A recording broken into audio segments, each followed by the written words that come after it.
Hey guys, in this video I'm going to talk about how this famous scene in Jurassic Park has a real importance in the Jurassic World Trilogy.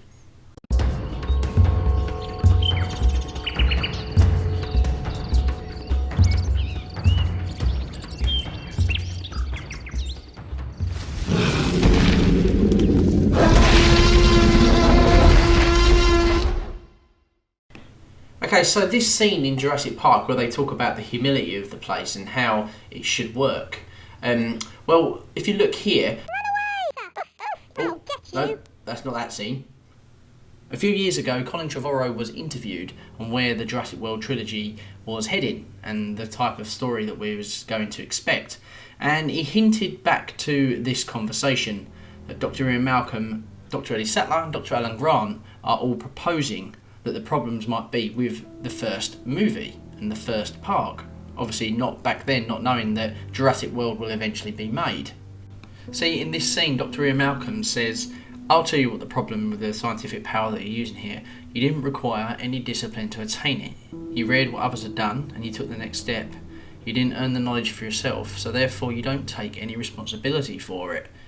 And that John Hammond, you stood on the shoulders of geniuses to accomplish something as fast as he could, and before he even knew what he had, he patented it and packaged it and slapped it on a plastic lunchbox. Now, this is where we cut to Jurassic World, where we see that lunchbox, toys, shops, and that next step, the hybrids. Now, with this next scene, Dr. Ellie Sattler brings up a good point of where she says, how can you just assume that you can control the living things that are in this environment? Like these plants in the building are poisonous, but you pick them because they look good. And they're aggressive living things that have no idea what century they're living in, and they'll defend themselves violently if necessary. Now, she's particularly talking about the plants, but where have we seen this before with the animals?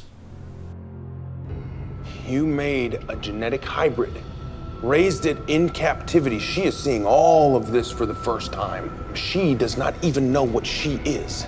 She will kill everything that moves. Now, this exact thing that Ellie was referring to is the animals escaping as well, and that does refer to Jurassic Park as well as the Jurassic World and Fallen Kingdom. Because in Jurassic Park, obviously the animals were contained towards the start of the movie, and towards the end they did escape, and then they defended themselves aggressively. And that worked the same way for Jurassic World. They were also contained, and then they escaped and defended themselves aggressively, the Indominus Rex being the prime example.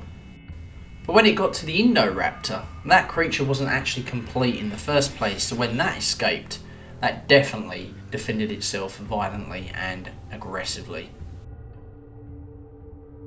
So as much as this statement from Ellie Sattler does actually suit Jurassic Park because of like the time it was in, and the movie wasn't actually made to have sequels follow it, but it does work for Jurassic World and Fallen Kingdom.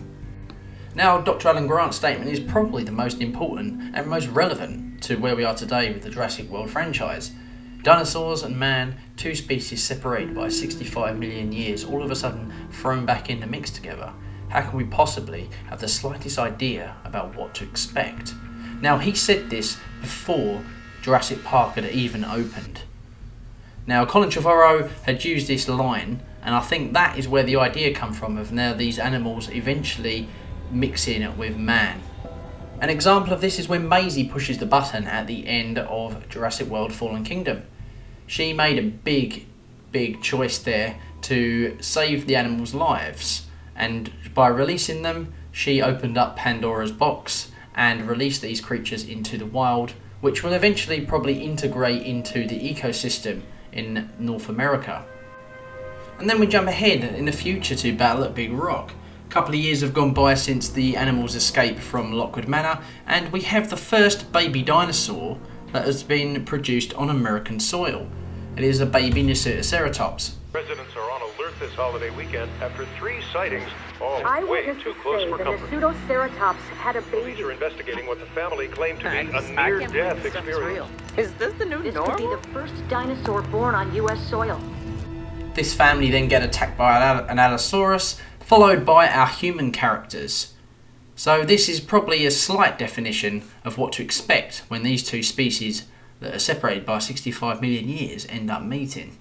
Now, Battle of Big Rock is just a slight teaser of what is to come, but what I think the true definition of what Alan Grant's statement means is going to be happening in Jurassic World Dominion. What do you guys think? Put it in the comments below.